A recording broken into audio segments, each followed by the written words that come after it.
Hi, welcome to the Kyle and Eric Afterlife show. We have a special guest tonight tuning in with us, Eric Perry. We'll have him come on in a few minutes. Right now, Kyle came up with some neat invention over the week to hold some cameras and a couple other neat things. So he's going to explain what he did and how he did it, and then we'll go from there. So I was just watching some YouTube videos on how to make, cameras more stable, I guess, so it's not so shaky when you're watching people ghost hunt, because it's a lot of what you get, people walking around holding cameras. It's all shaky. Yeah. So I just looked up a cheap way of how to maybe lessen that effect a little bit. So I made these stabilizers. I saw a YouTube video on how to make them. Pretty simple, pretty cheap, because some of the real ones are like up to $1,000. Yeah. So you can hold them like this, keep them farther away from you, and if you're like walking or trying to get like that lower end shot. So pretty cool. Yeah, did a good job. How long did those take you to make? Probably like 10-20 minutes. Yeah, well, that's good. I sprayed a few coats of matte on them, just flat black. Not bad, not bad at all. Yeah. Now, I saw some posting that you had put up today that you bought a couple books. Now, what are those books about? Well, I'm really into all like the ancient alien stuff and all that. So same here. I bought Chariot of the Gods. Saw that. Yeah. I always heard that was a really good book, and I've never actually read it. But, yeah. So. There's a few things I've been going over, a few things I've been reading. There's also a couple other things that I'm going to be taking care of. I also have a couple other things I'm going to be getting ready. I'm also going to be talking to somebody else soon. I've already talked to her. She's willing to be a guest on our show. Actually, two people actually. In the next couple of weeks, we're going to get things set up. And probably within those next couple of weeks, while we're going to be interviewing someone else, we'll probably show you some video clips and stuff like that of what's going to be going on from our team. And so forth. We want to try and make this TV show a little more interesting for you guys so that our viewers will like what we're doing, and we're going to continue to try and get as many people as special guests on the show. And with Kyle doing all his little neat things and looking up research and stuff like that, and from time to time I'll pull one of my members from my team and we'll put them on the auction block. Give them a little taste of what they think, how they're doing in the paranormal world. So, is there anything else you want to add right now? Did you want to talk a little bit about this weekend? Yeah, actually, that was something I wanted to do. How did you think this weekend went? I thought this weekend went very well. Eric has Christine, obviously, and it's not the car from the movie, but it's is it the same year, or is it? Yeah, Christine. Well, in the movie, when the movie comes on, it says Detroit, 1957. Normally, the year prior, they made the year early. So, in 1957, they made it 58. Yeah. So, technicality, her body style is a 58. The only thing different with it is the headlights assembly, the grilly on the bottom, and the tail lights. And there was a couple different options with it, but the body style itself was the same. I could do the modifications myself and change the nose and change the rear end, and you wouldn't even know if it was a 58 or 57. But yeah, this weekend went well. We actually raised $416. Yeah. I want to put out a big thank you to Chuck. He donated to the crew $200. So basically, we're just trying to wake everybody up on my team. So they all want better things. They all want better equipment. So I mean, like I said, you don't have to. But if you're interested in working with better gear and stuff like that, yes, I still put in on it. Like I put some money in myself. So now we're up to $600.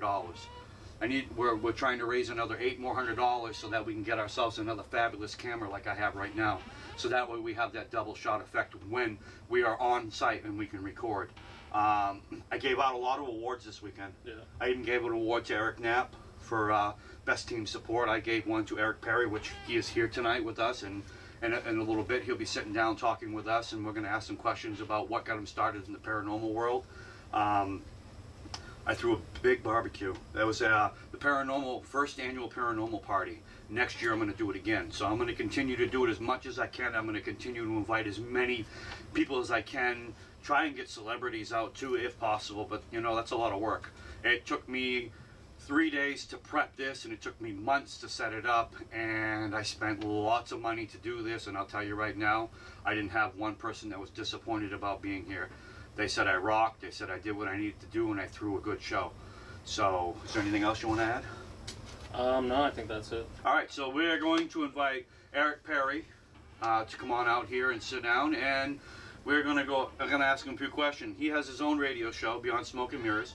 He works with Jessica Morocco on that show. He does it every Monday night, so stay tuned for that. He'll probably much tell you how to hear the show and where to go to look up and find out how to listen to it. He also won an award last year for 2014. I think it's IPPA award, something like that. He got a trophy stating. He'll explain that as well. He's got 2 teams he runs. Haunted in New England is one of his big shows, and plus he's got his own team, Central New Hampshire Paranormal Society. So he's got a lot going for him right now. He's got a lot of things he's doing. The sponsors are picking up for him. Everything that he needs that he's always wanted in his life. So why don't we have him come on in and sit down and talk to us. Come on over, Eric. Thank you for being on the show. It's good to have you. Thank you. So, Eric, I've been paying attention to a lot of things you've been doing lately. Mm-hmm. I see you got a lot of things going for you, especially Haunted in New England. I do. Why don't you explain a little bit of how that started? Haunted in New England started back in 2013 with myself, Dave Courier, Brenda Whitehouse, and Roger Whitehouse. We all started this one program because there wasn't something on that wasn't even close to it. We wanted to bring the education, and we wanted to tell the story of the people, not just the haunting. We wanted the story told like it's supposed to be, really told. And we finally got to that point where we were doing it.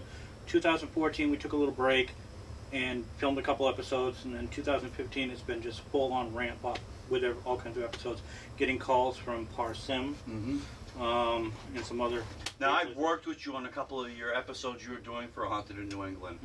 You got a couple of good ones coming up. I'm not going to say what they are because I don't want to break the surprise to anyone. I want them to see it for themselves. But it's pretty cool how you do things. You know, I've worked with you. I ran some of your cameras for you. And you got a lot more going for you. Like this week, me, you, and Eric are all going out to work together and do a seminar together at a library. Right. It's pretty interesting stuff that we do. I mean, a lot of people don't seem to understand paranormal world's big. I work with 2 other teams, and you know, it's awesome to do that. A lot of people think it's not good, but you know, it's good. It's hard when all 3 of us are all doing different things, but we make it work. As for things going good for you, that's great. You know, I guess you had told me in the past too when we talked that Haunted New England is your baby. So that's one of the things you take most pride in. Right, with both teams, they're 2 different things. One's a crew, Yeah. one's a team. Haunted is a crew. It's a family. We're all organized. We know what we're doing. It's run by 4 different owners, and I just don't have my hands in it. I have 3 other people that answer to. The other thing is with Central, I am the full owner of that crew. I also have my case manager, which is Crystal, and she helps me run the team. Okay. So what are the aspects? What are the goals you're looking for to do this thing on? Especially when you got both teams. Now that's got to be hard when you got one team doing one thing and you got your crew doing the other thing. Now that must cause a lot of issues in between things once in a while. It does cause a little friction between the 2 teams. Yeah. But Haunted doesn't interfere with Central. Central doesn't interfere with Haunted. So we try to keep them apart. This weekend, one of the biggest places we've done for Haunted is coming up this weekend, and we have Central joining us, plus the Upper Valley Paranormal team joining us on it. So it's going to be. That's great. That's great. So what are your goals for Central? Central's going to keep going. Our goal is major education. We do a lot in the education field. We hold seminars at American Stonehenge, libraries, different organizations. We just did Kelly Library in Salem, and we did with a bunch of kids, little kids. They wanted to know about ghosts, so we actually got to sit down and talk with them. That's great. That's great. Are you looking? Let's see. How can I put this? So, what happens if one of your, like say Haunted makes it on TV? What are you going to do about Central if that happens? You're still going to continue to work with both teams? I'm going to continue to work with both teams. I'm not going to give up because Central was my first baby. Yeah. My first dream was to do this. And the funny thing is, you're going to like this one, Kyle. When I came up with the name Central New Hampshire Paranormal, I was actually watching Chips on TV. So I kind of took their name, changed around, and put the NH in there, and came up with Central New Hampshire. That's pretty neat. That's pretty neat. What's some of the explain to me some of the best investigations. I know me and you've been on one, but what's some of the best investigations you've ever done, and what's some of the things that you come face to face with in the line of the paranormal world? One of the things I got to see was Trans-Allegheny, one of the biggest asylums across the country. I got to watch a full-blown shadow person come up isolation ward and slam the doors as I was standing there, just slamming it. Watched the ball. We took it out of the center room, we put it in another room, part of the room, and all of a sudden the ball would roll right back where it needed to be. We watched, we could smell cigar smoke in this place. We followed it all the way up to the doctor's office where he used to smoke cigars. So we that was one of the big ones. Eastern State Penitentiary, we had the peekaboo ghost where he would pop out of the cells and look at us, out of the holding cells and stuff. So that was a good one. The most frightening one, I would have to say, there are two of them. It would be Eagle Mountain House, where I got attached by a spirit in that house. It took a Reiki master and a demonologist to get it out of me. That's how bad it was. The other one would be Penhurst Asylum. Yeah. Getting thrown 25 feet by a ghost at Penhurst Asylum. Now, how did that feel when you got thrown that far? It was a knee ticket. It was a knee ticket? Yeah, it was a knee ticket. Scared of living Jesus out I of was you? like, I'm Superman right now. Now we're going to Penhurst Yes, in we a are. couple weeks. Actually, next week. Next week. It's going to pick out the strongest member of your crew, and it's going to mess with you. We're going out there to check out a few things. We're going out there with another team. We're going to have a great time. Now, is there anything you'd like to add to this? What was it that got you started in the paranormal? What was something that got you to... Well, I was a little kid. I was in 6th grade. Yeah. I was with Cobbett Elementary, and we went to the House of Seven Gables. Okay. Oh my God. House of Seven Gables, you figure, historical place. I'm Yeah. like, I really don't want to be part of it. Go to the class trip. But I went. I was down in the lower part in the dining room of House of Seven Gables. Yep. And I walked away from the class. I just wanted to touch things. Every kid's like that. You know? I was touching things. Next thing you know, I saw this shadow go across the wall real quick. And it's daylight. I'm like, saw somebody was outside. Went across the wall. Then I felt a touch, very cold on my shoulder, and I heard "get out" in my ear. I ran like a little schoolgirl right back to that bus and stayed there. That's how it got me in there. And then I started working as a grave digger in a cemetery after that. Yeah, I went on the tour of the House of Seven Gables last year. It was a really cool place. It is very much. I've never been there, but I'm looking forward to trying maybe adventure my way down there sometime soon. Yeah. Eric, you've written a book. Several. I've actually have your book. Mhm. I've actually read it and went through it. It's pretty good. What made you actually sit down to try and write a book about different places you've been to? I decided to write books. The two books that I've written, True Hauntings of New England and Paranormal Questions of the Day. I was asking for second book, when I was asking questions on my Facebook page every day, Paranormal Question of the Day, I would get tons of responses on these questions. And I said to myself, I got something in the works here.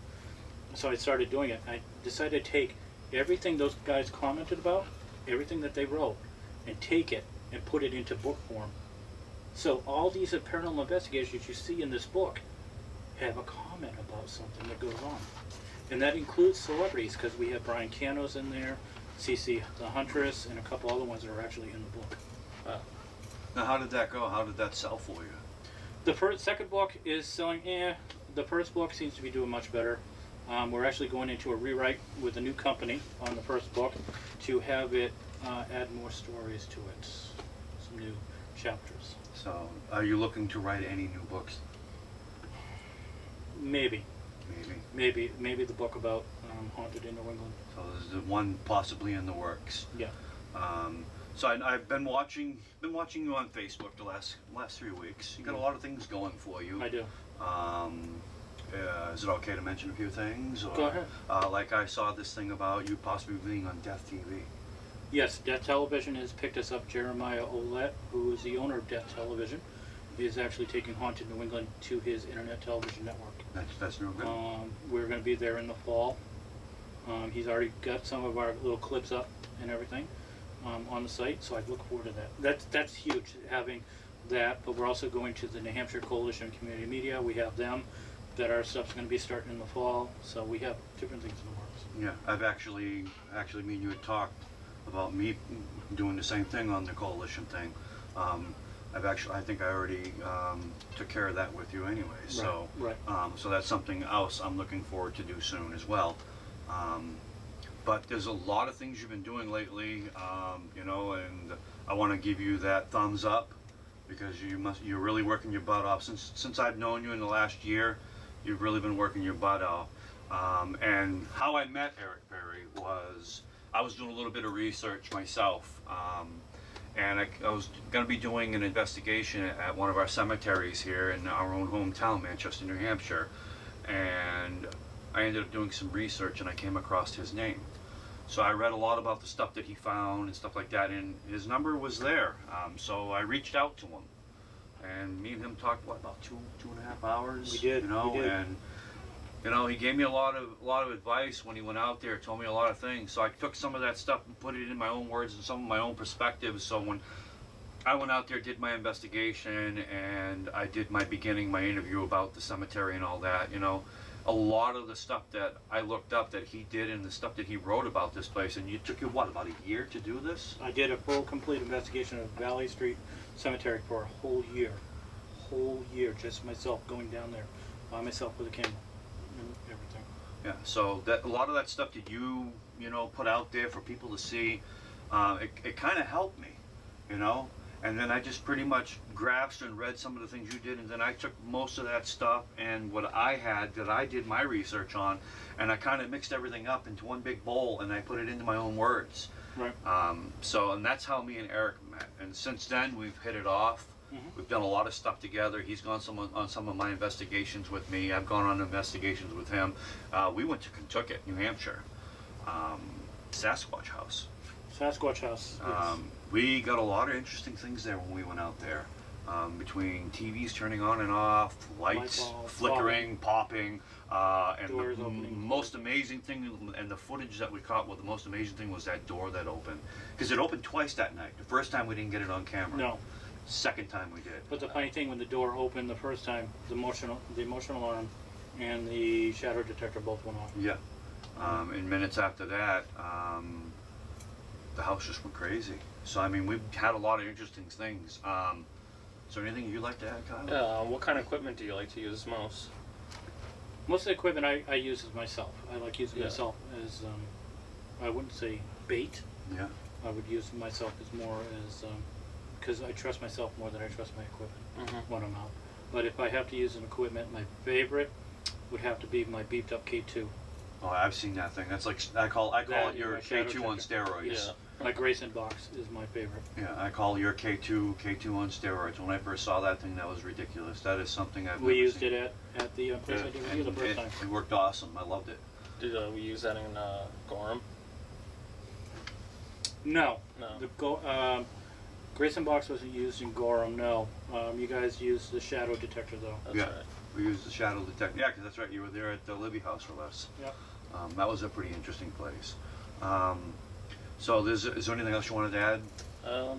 All right. There's another question I'd like to bring up now. In 2014, you won an IAPP award. IPAA award? Yeah, that's what I mean. I got it backwards. How did that come about? I was nominated by my peers in the paranormal field. A lot of misconception is that you would nominate yourself for these awards. I was actually nominated by my peers in the paranormal field. The IP is the International Paranormal Acknowledgement Award. So it's an international award. It isn't just local. It's international. Everywhere. After I won the award, I started getting calls from people in Guam, Japan, Australia, all this stuff to go out and investigate these locations. All right. So that's something you must have been really excited for when you got that. Yeah, but I was trying to figure out what the hell's in Guam that I want to investigate. Now, are there any specific locations in the future that you are ready to go and investigate on? Always asylums. Asylums, I'm ready to hop. Boom, I'm there. Now, I know you went to St. Albans this year. Could you tell us a little bit about that? St. or- Albans, if you are not up to the challenge, don't go there. these ghosts that are there will wreak havoc on your body. Smokey, he killed a young lady, chopped her up, put her under the boiler. He would carry her body parts out. They had a forensic team come in and actually use luminol on the floor, and they found the blood on the floor. Smokey stands about 6 feet tall, wears overalls with one of his things down. He keeps his head down, it's kind of longish hair. And he carries a wrench covered in blood in his arm, in his hand. The crawler, Kyle, you and I have talked about the crawler. The crawler is a whole different ball game. The crawler is kind of all twisted up and everything. He comes out of the ceiling, out of the floor, out of the wall. I watched, as I turned around, I watched him come down on my wife's face at one point and look her right in the face. Now, why do they call him the crawler?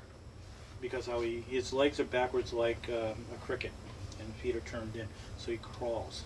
He crawls on his belly. So I got the name of that. Now, was that someone who was... He was a patient. He was a patient. He was mislabeled, and they had him in shackles and everything. When I did my investigation, Eric Nhpa will tell you, the crawler seemed to have an interaction with me because I was understanding what he was doing. Yeah. Now, I had talked to Eric Knapp from Haunting the Hunting down there with you. He went down there as well. He said they had a light bulb thrown at him. He did? And it was one of them round circular ones, and there wasn't... No. It was all fluorescent long lighting. It was him and Bruce Barracop Jr. They were down there. We were down in the hydrotherapy area, and he had a light bulb tossed at him. He had a light... That's interesting. But I heard there was a lot of stuff that went on down there. Mm-hmm. Now, how long did you stay down there for? 3 days. 3 days. 3 days. You investigated all 3 of those days? 2 of the days we got in there to do a lot.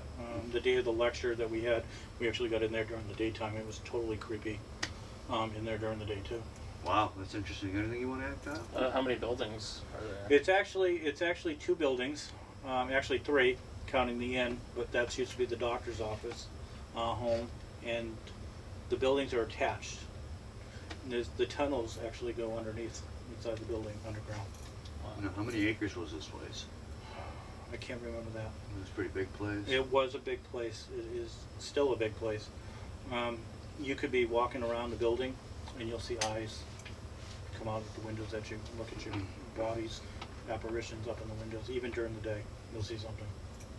So what are the challenges that you are set out to do this year with you and your teams? Central's going to keep doing our educational things. We're going to work on some educational programming with them. And some more investigations. We've been getting numerous phone calls for nighttime educational classes from libraries and stuff.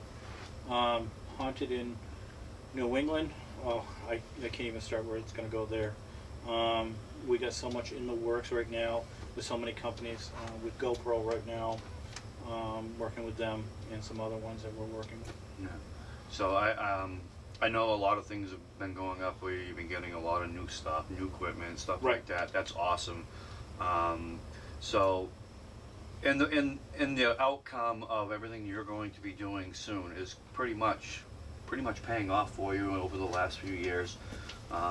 You started out like I did at the bottom of the list. Mm-hmm. I mean, I just started out with a ghost meter and a camera and a recorder. I used my cell phone. And it was disposable cameras at that. Some of my first episodes, I made brackets and used my Galaxy S3 phones to do all my filming. Yeah. And it came out pretty good.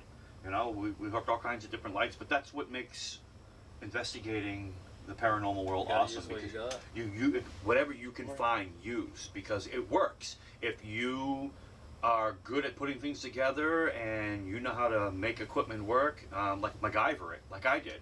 And it worked. I mean, there's also great equipment builders out there right now. Yes, there are people out there that can do stuff for you, but the problem with that is getting them to help you.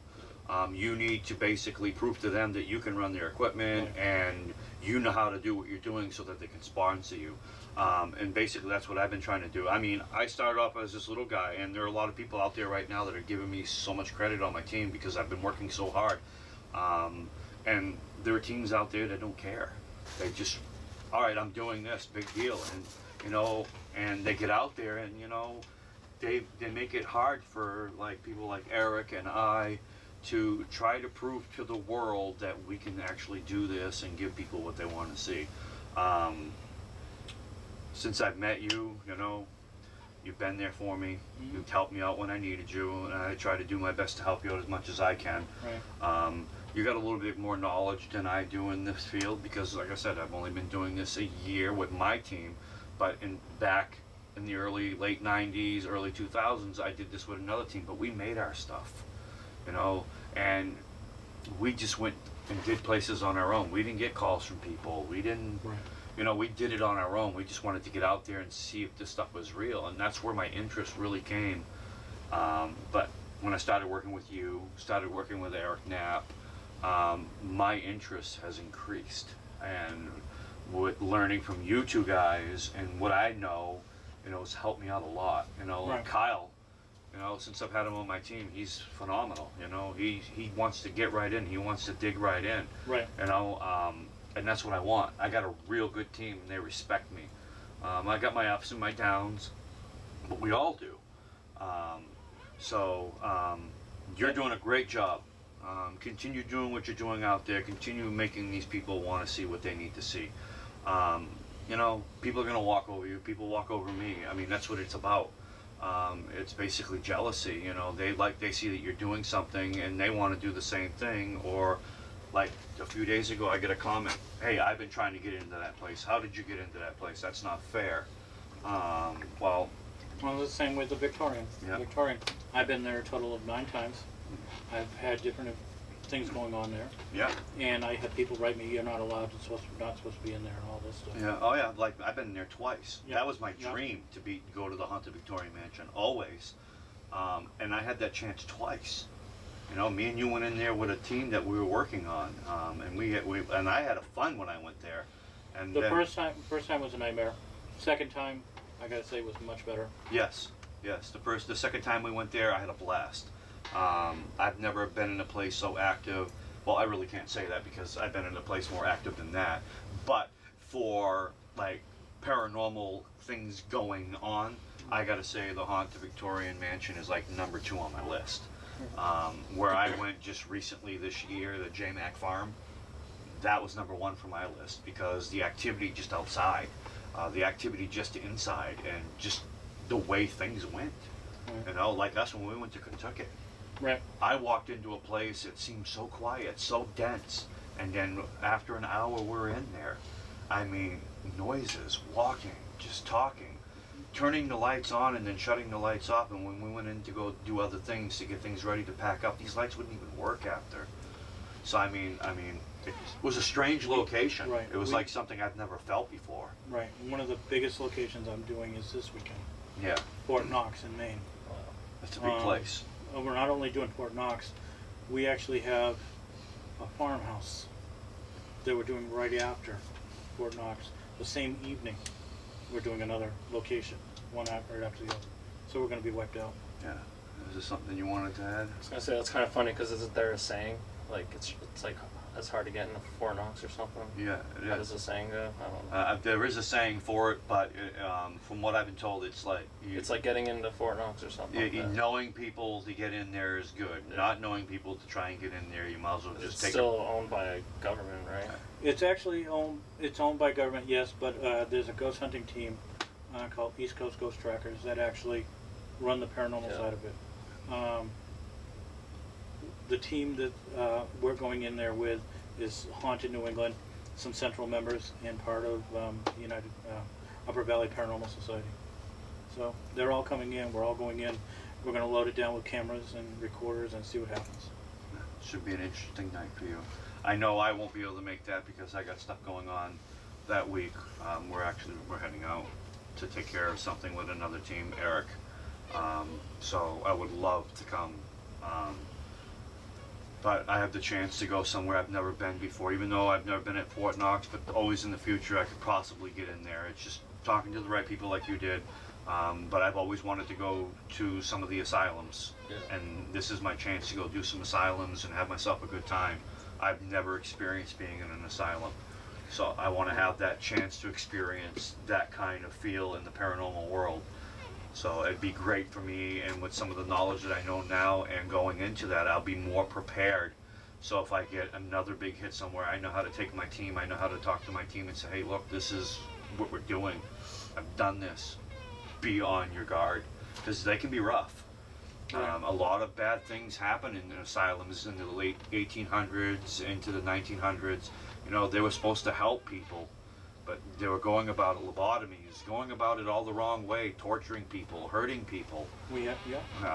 And a lot of these spirits have unfinished business. You know, some of them still feel like they're trapped. Some of them still think this stuff is going on, and it's really not. Right. They haven't been put to rest yet, or feel that it's time for them to go reconcile. However you want to put it. Most of these places were built for to be able to put these people back into society. Yeah, and they went about it the wrong way. Yeah. It was just torture. I'm one of the lucky ones that actually got into one building. A couple of the buildings here in Concord Yeah. was Concord State Hospital, which is a very much no one can get into. It's like Fort Knox now. You there's not allowed. I've been in the Bancroft and a couple of the other buildings, and I've been down in the tunnels. You want to talk about a place that should be investigated? That place. And you guys went up to the Laconia State School too, That right? was interesting. That was very interesting. There was a lot of stuff that went on while we were out there. Feelings. We were filming. Chuck was one of our camera guys at there. We were filming, and I came around the back of the building as we're filming, and you hear, when I get up to the swings, you hear a woman's voice, and there's no women with us. Yeah. You actually hear a woman's voice. Yeah, it was very interesting place. Sounds, things you wouldn't think that would happen outside. Larry got a camera ripped off his neck. The camera was ripped right off his neck, and he wasn't even touching it when it happened. It just ripped right off his neck. My mom actually told me, my Nana, she knew somebody growing up that went there, and it was like her sister or something, just because of the conditions. They would just drop people off for no reason. They would just, Yeah. you know. One of the things about Laconia State School, don't go up there unless you have permission. There is a security guard that sits right there. Yeah. If he sees you pass, he's gonna ream you a new one Mhm. as you go through. Yeah, because that kind of happened to us when we got there. It's still running, right? Part No. of it. No, the last time it was running, it was a prison. It's actually owned by the state, but they're trying to sell it back to the town. Yeah. The city of Laconia. So there's a lot of fire vehicles up there, but it was actually the last time it was in full use. It was a state prison. We actually interviewed a prisoner that was there. Yeah, and we actually had someone come out. It was actually pretty interesting. He had a lot of stories to tell us. Had a great time. Yeah.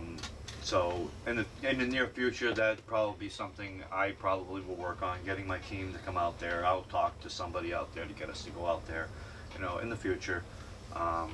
But we have Eric Perry. He's phenomenal in the paranormal world. So I mean, if you ever want to look up some stuff like that, I'll have him go over a few things on how to reach him and stuff like that. So that way, if there's something in the future you want to do or want to get a hold of somebody, he's got two great teams. We're actually starting to film August 8th with a well-known psychic.